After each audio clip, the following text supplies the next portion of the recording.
Mesdames, Mesdemoiselles, Messieurs, chers invités,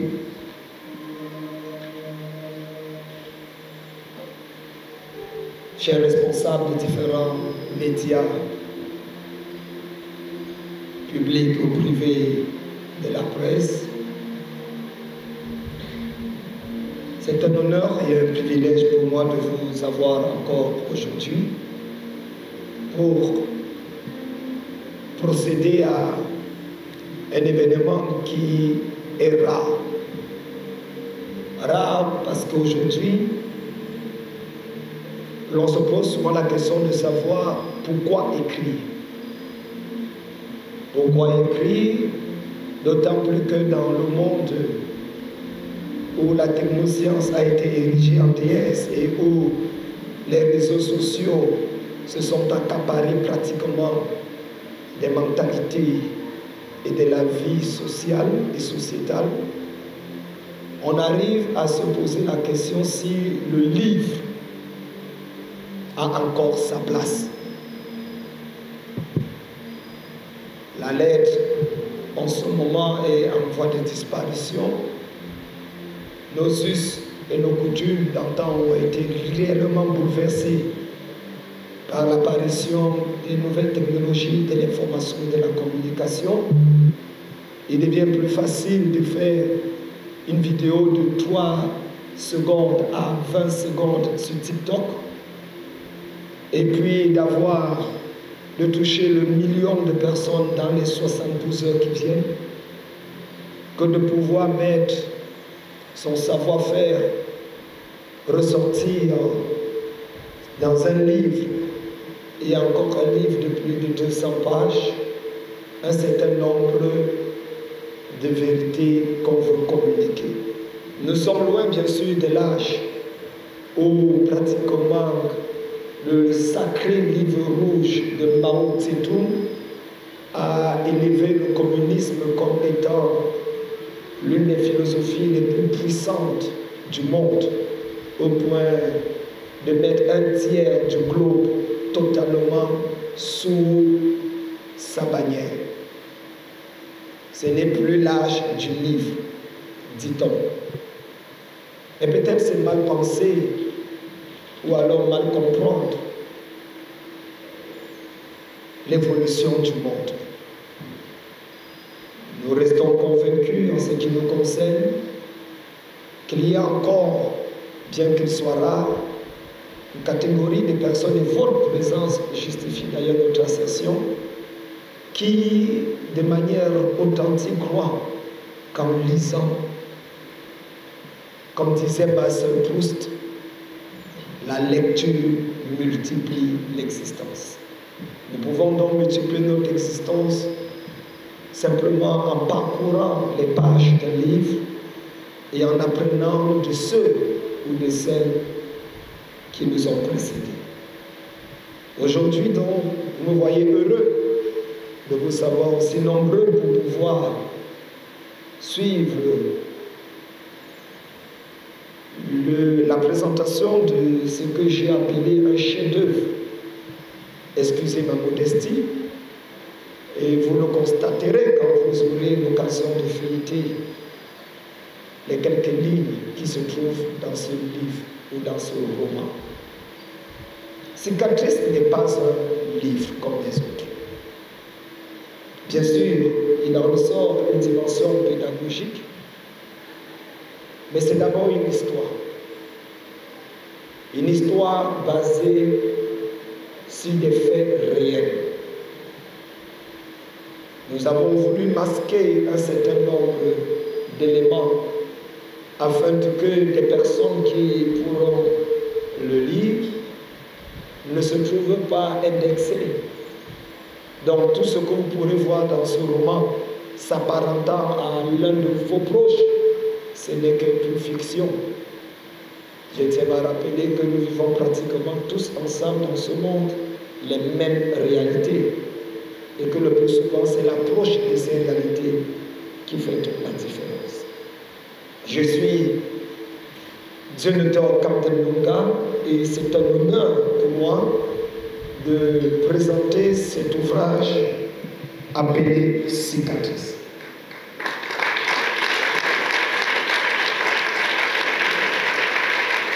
Cicatrice, c'est 275 pages d'une histoire à la Jack Power 24 chrono. C'est pour ça que d'ailleurs, je l'ai dit dans les propos ou dans la préface, on ne lit pas cicatrice, on dévore cicatrice. Vous allez vous retrouver à l'intérieur.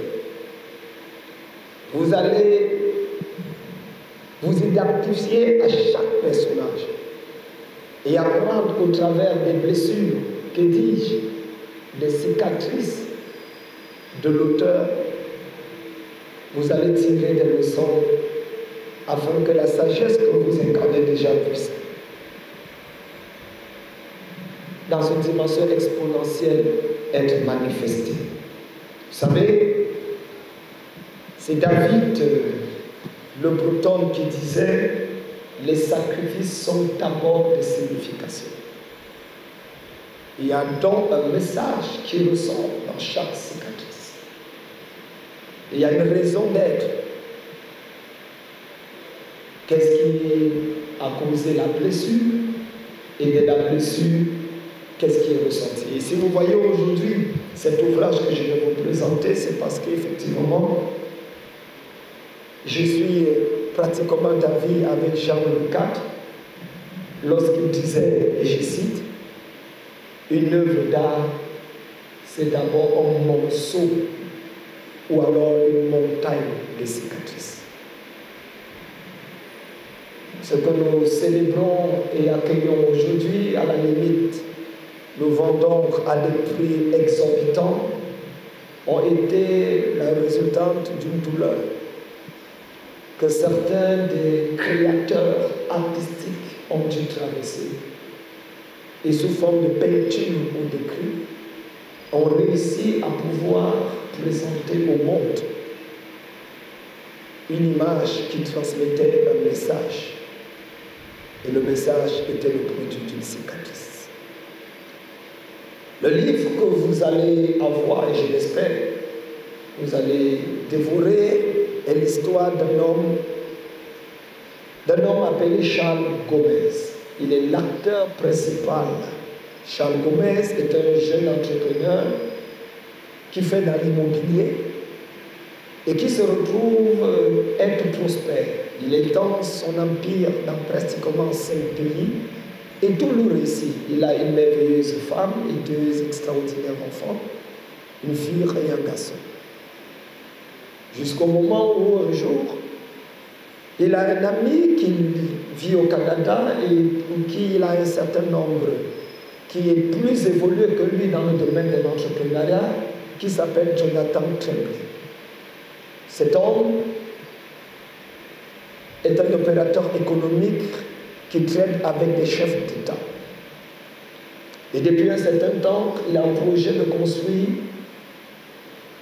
un grand hall, un gigantesque hall au niveau du Canada au Québec.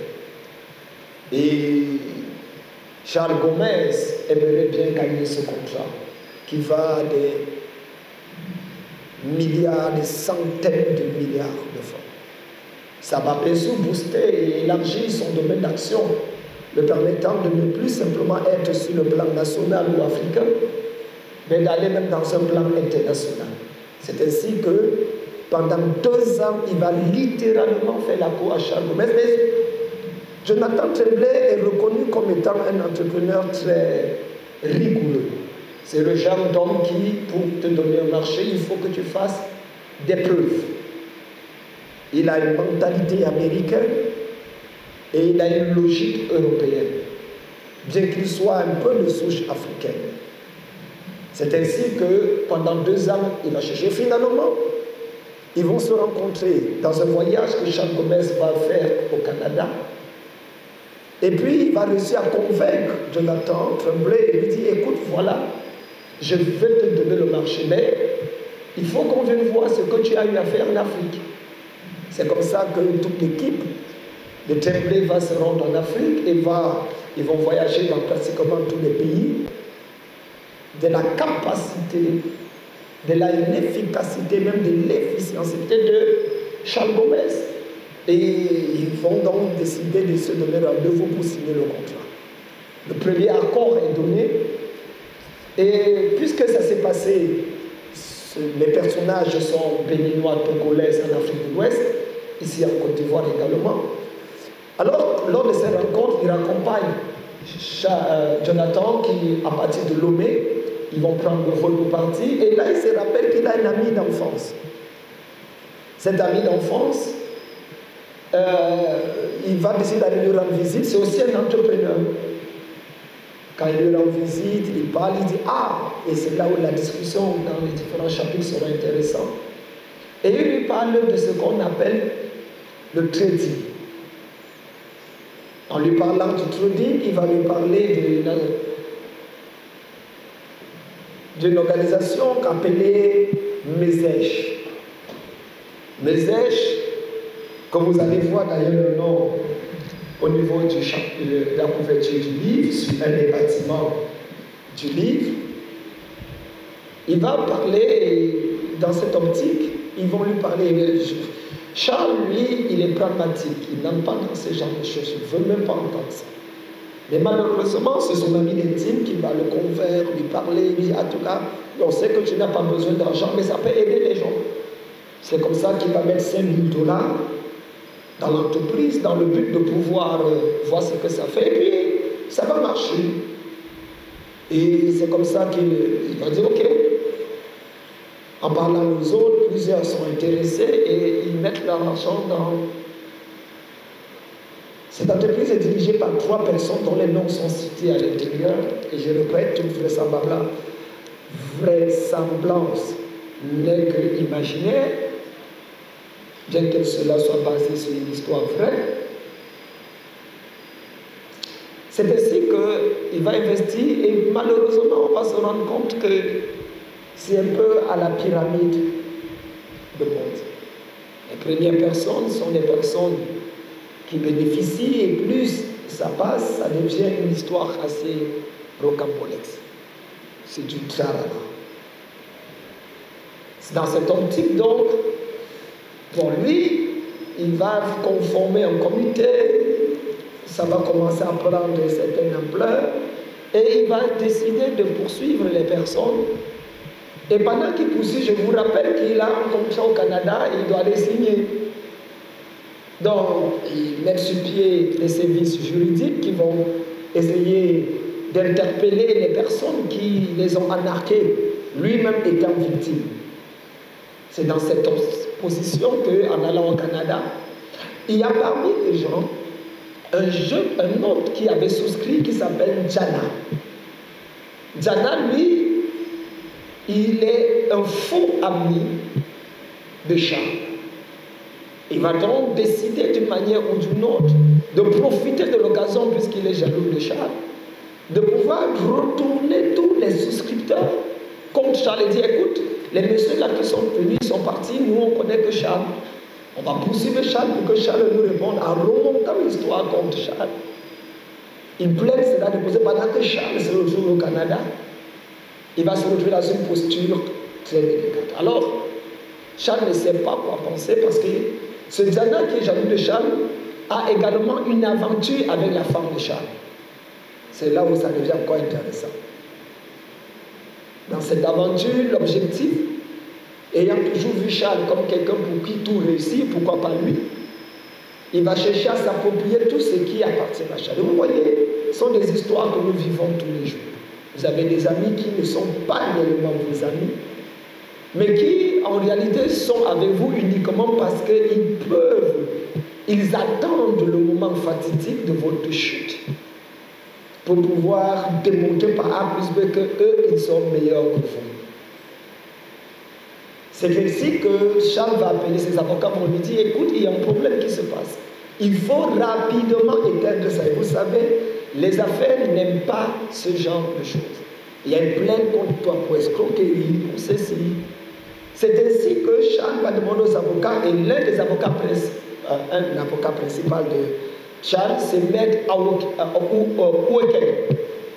Il y a plusieurs autres avocats, qui sont dans le livre, des avocats au Bénin, des avocats au Togo, qui vont décider de défendre ça. Va écouter, il faut à tout prix étouffer l'affaire parce que il prend le téléphone pour nous appeler Jonathan Tremblay, qui est son ami à qui il doit signer le contrat, mais qui malheureusement a déjà appris la nouvelle. Il lui dit, ah ben là c'est grave, si les médias en parlent et si le truc, ici chez nous les affaires sont très sensibles.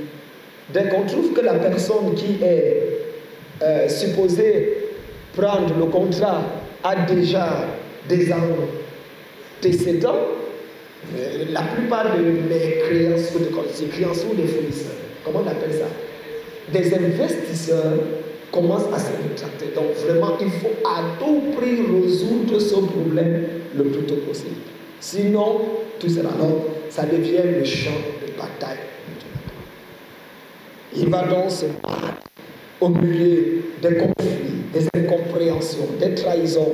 Je me rappelle particulièrement de la scène où il arrive à la maison, elle peut abattre, il demande à son épouse, elle n'est pas là, la gouvernante dit qu'elle n'est pas là, mais il voit 22 heures, il appelle et dit écoute, lui manque de respect. Vers 23 heures, quand elle arrive, les enfants sont bizarrement vêtus, il ne comprend pas ce qui se passe, et quand son épouse revient vers 23 heures, il lui pose la question mais où étais-tu? Il lui dit je n'ai pas le compte à rendre à un escroc.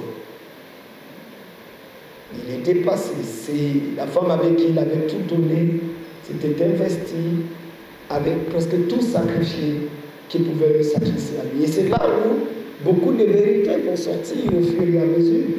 Il est dans une bataille familiale, professionnelle, relationnelle, même au niveau des enfants qui sont vus d'un genre au niveau de leurs études. En fait, il est dans un tourbillon. Comment faire pour s'en sortir? Le livre tourne autour donc de cette problématique et traite le problème de résilience, de détermination, d'engagement personnel. Ce livre fait comprendre en réalité qu'il ne faut pas juste s'attendre à une souveraineté divine, laisser sa vie entre les mains du hasard. Ça fait comprendre que dans la vie, parfois, le destin peut être plié par un esprit de résilience, par une détermination personnelle à réussir, peu importe l'adversité. Oui, ce livre transmet le message aussi sur lequel l'adversité peut finalement devenir une félicité. Il suffit de prendre les choses du bon côté de la vie.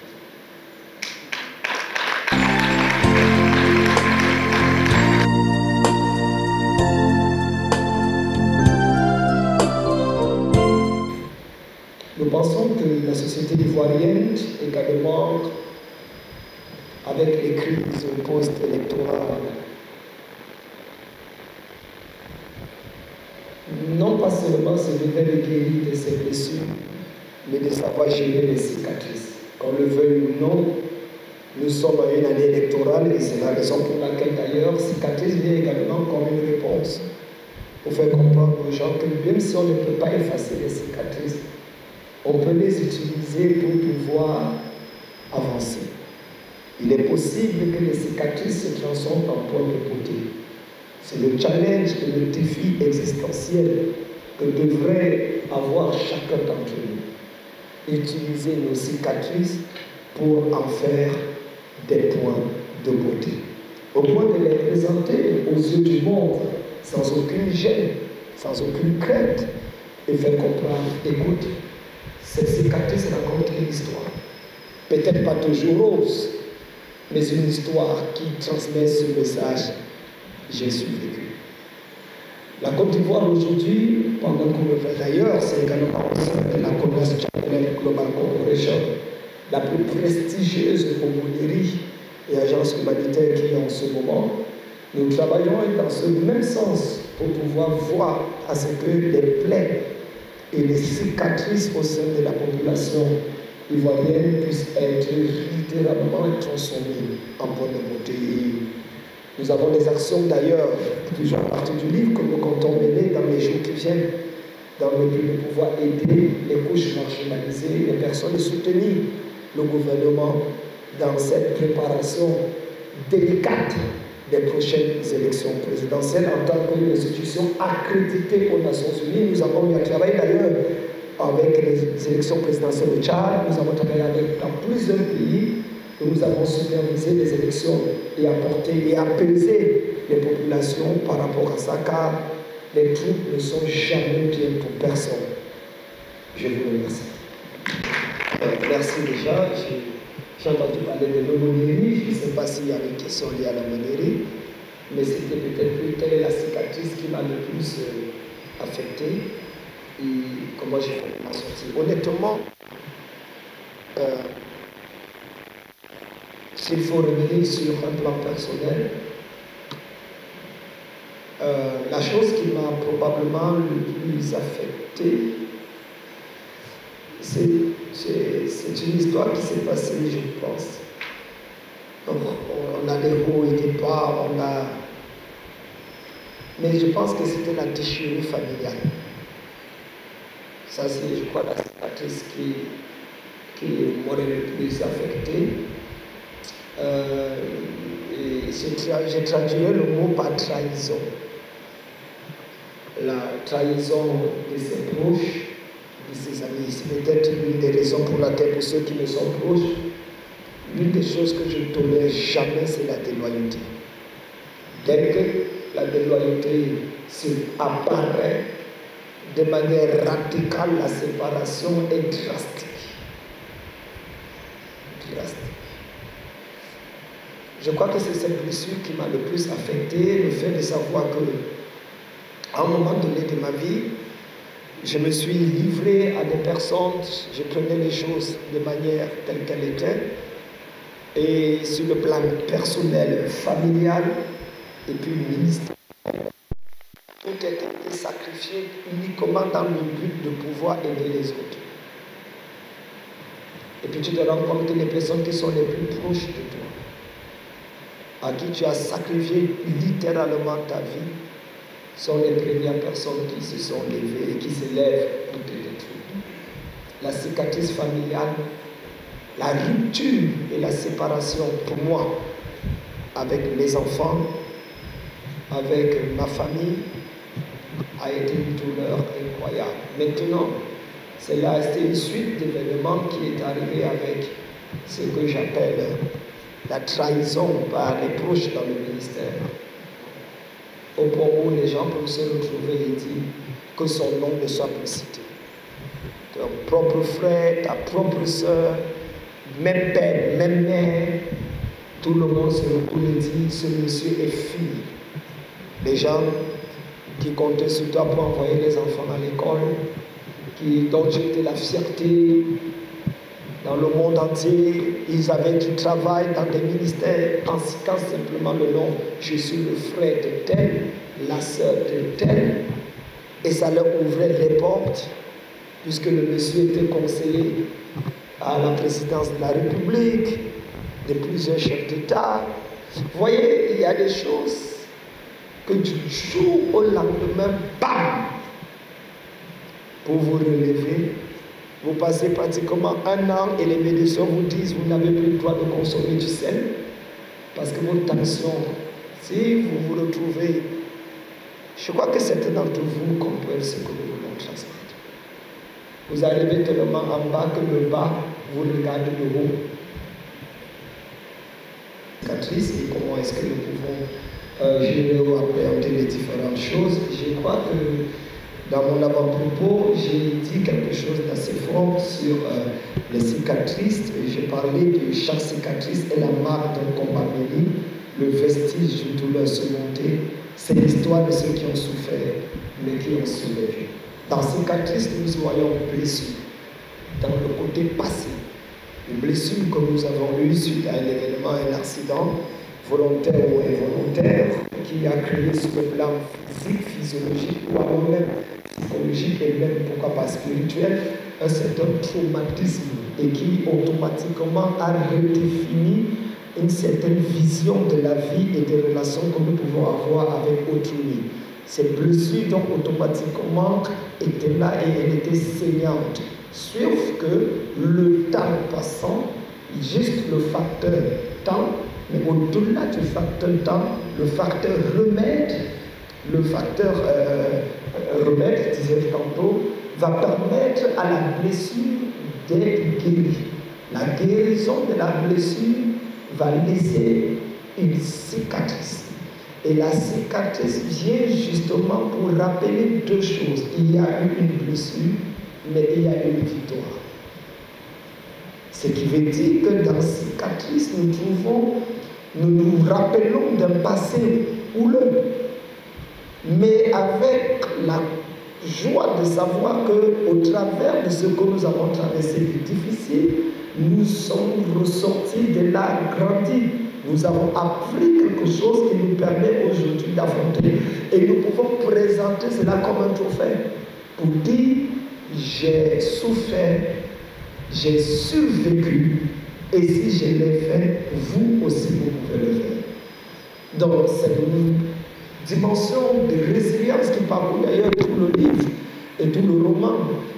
J'ai comme un message d'espoir. Il y a cicatrices. Par rapport à l'actualité qui se passe aujourd'hui en République démocratique du Congo par le ministre de la Justice, je voudrais premièrement d'abord louer le fait que pour une fois nous avons dans un pays africain un ministre qui décide d'être différent de ce que nous avons eu à voir. Nous avons quelques personnes ou personnages politiques qui se démarquent en Afrique aujourd'hui. Nous voyons que la géopolitique du monde aujourd'hui, surtout par rapport à l'Occident, les Africains essaient d'assumer de plus en plus leur indépendance que nous pensions avoir dans les années 60, mais qui malheureusement, suite au fait que la main a été continuée d'être mise sur les économies, il fallait littéralement une libération et un affranchissement. Et ça, comme disait d'ailleurs France Fanon, je vais citer, mais il faut une véritable libération. Et ça ne se donne pas, mais ça s'arrache. Donc, je pense que ce qui se passe aujourd'hui en RDC, sauf que, voyez-vous, on ne décrit pas le mal en tuant les personnes qui ont fait le mal. Parce que le mal, au-delà d'être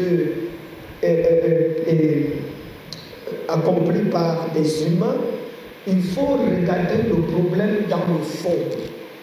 Vous tuez des microbes aujourd'hui, d'autres microbes s'élèveront demain, vous les tuez demain, ils vont finir. Et la jeunesse que nous sommes supposés bâtir, élever et préparer pour un avenir meilleur, parce qu'il y a des richesses que d'hommes, nous sommes en train de tirer la balle sur notre propre pied.